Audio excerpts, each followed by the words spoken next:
So then guys, in this video I'm going to quickly run through my plans for 2018.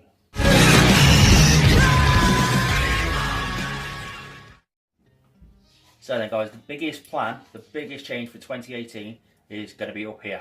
While I'm on the landing, I'll discuss it all through you. Now there are a few kept secrets. I don't know why I'm playing with my feeding songs. There are a few secrets I'm going to keep to myself. But we are turning the Northern Exotics channel into a brand, believe it or not. Something I've been working on for a few months, just building up loads of bits and pieces, and we're going to be basically selling off bioactive materials, a bit of live food, coconut hides, and bits and bobs along the way, and just going to build it up. Now I am keeping the majority of that secret, but as a few of you do know, I'll quickly run through what we have got, or what we are building up. Now none of it's going to be really available until sort of summertime. That's when I'm aiming to get it out there, to start building the market up on the Northern Exotics brand. But let's start with here. This one is just my Madagascan giant hissing cockroaches, and we're breeding these for live feed and for pets. I have got an outlet for them already. They're currently in a 34 litre rub. I've sealed all the top end around so nothing can get out, and I've added ventilation into there. Not too much, just enough because they do like a humid environment, and it helps them with molting and stuff like that. Yeah, that's my Madagascan giant hissing cockroaches. I'm just leaving that to develop itself. It's going to go through a few generations and get a bit bigger, and it's quite a pleasure and quite an honour to look after them. Actually, they're quite fascinating. I do enjoy them. My next one is these. This is my mealworm farm. Now that is due to get a lot bigger very shortly, just because we underestimated how many beetles we'd actually end up with. So we've got two 9 litre tubs there. They're both full of beetles now, and we've got this tub up here which is full of the pupa and more beetles. Luckily they don't mature for a couple of weeks before they need to get transferred over, and this will all be built up, and the new one will be built within a couple of days, couple of weeks maybe.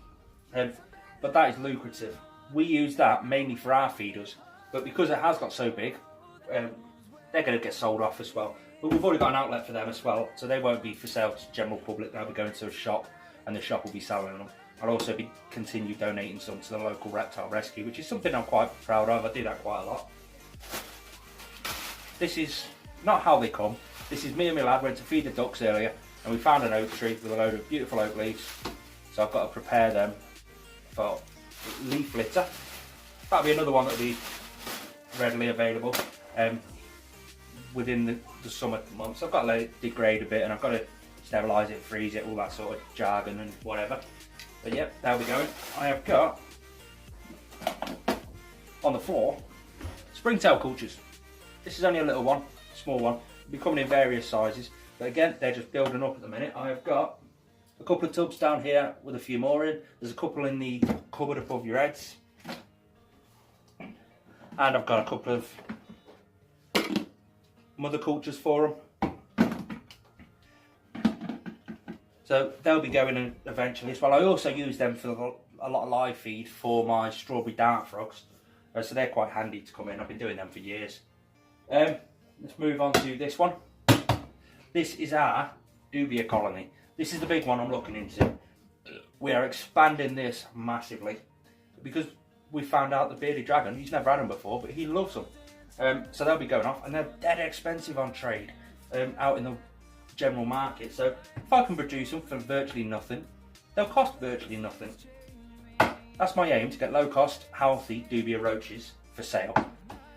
We'll see how that one pans out. It might not pan out very well. Here, this is just a small version of a Morio worm farm.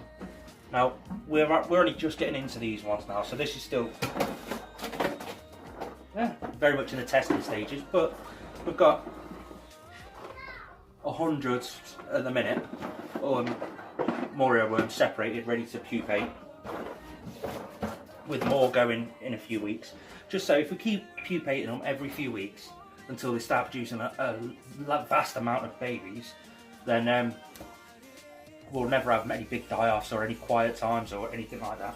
So we'll keep a constant chain of beetles, and we should never have a part where we're going to be struggling for them. So that's the main reason for them. Plus, again, a lot of my animals have them, so they'll be used for them. I'm hoping with all this to pay for my live food, basically, because I've got an awful lot of animals that need live food. If I can pay for my live food with this, bonus! Oh. But on top of all this, I've got a few other secret ones, which I'm not going to divulge into too much. We've got wood lice at the back over there. It's only a small mother culture. We have got a couple of 9 litre rugs full of tropical greys and stuff like that. We're going to divulge more into the more exotic species as well. We were going to do some beetles, but I haven't got the time and energy to do all this and them. So we're backed off on that idea, but we've got the wood lice, a couple of different cultures of them going at the minute. They should be one of the first things readily available, along with the springtails possibly. And then we go into sort of the frog sort of side of things. We do like our dart frogs. That is a big breeding project for this year. It'll be our first year breeding on this year. We've been preparing, researching, doing everything, getting loads of advice for the best part of 2 years now. So we're ready for doing that. We've got all the bits and bobs we need to do that. Everything's perfect, ready for the season to pop around, and then we're going to pair them and see where we go from there. So fingers crossed, later on in the 2018 we should have a couple of decent blue azuria froglets, maybe even some strawberry dart frogs. You never know. We'll see how that one goes. That's just a project we're playing around with. That's not really done for profit or anything like that. That's solely for enjoyment. We've also got fruit fly cultures. We're going to divulge into that. Not many people do fruit fly cultures, so we'll be doing something like that. And we don't know whether the culture will come clean and full, or whether we'll just send you all the product for you to add your own flies in and let it culture up. We're not 100% sure yet. But like I say, everything I do, I'm just going to, if you want to know anything about anything, I'm not going to hide anything just yet. There is a few things I'm keeping secret, which I'm not going to divulge into at all, not until they're ready.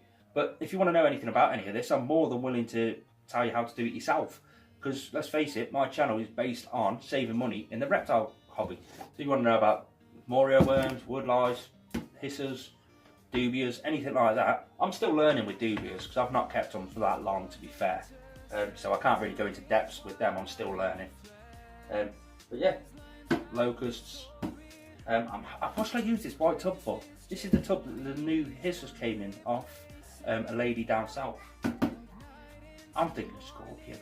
Don't tell her, scorpion. Way. But yeah, we've got a few other bits and bobs going underneath the rack there. Got some woodwork and corky baggy stuff. We're not going to divulge into plants too much because I haven't got the time and the energy to put into learning all the Latin names and everything like that. But we do love our bio setups. We've got years and years of experience of dealing with the bioactive setups. So we've got plenty of knowledge there. We know what's good, what's not good, how to prepare stuff, how not to. So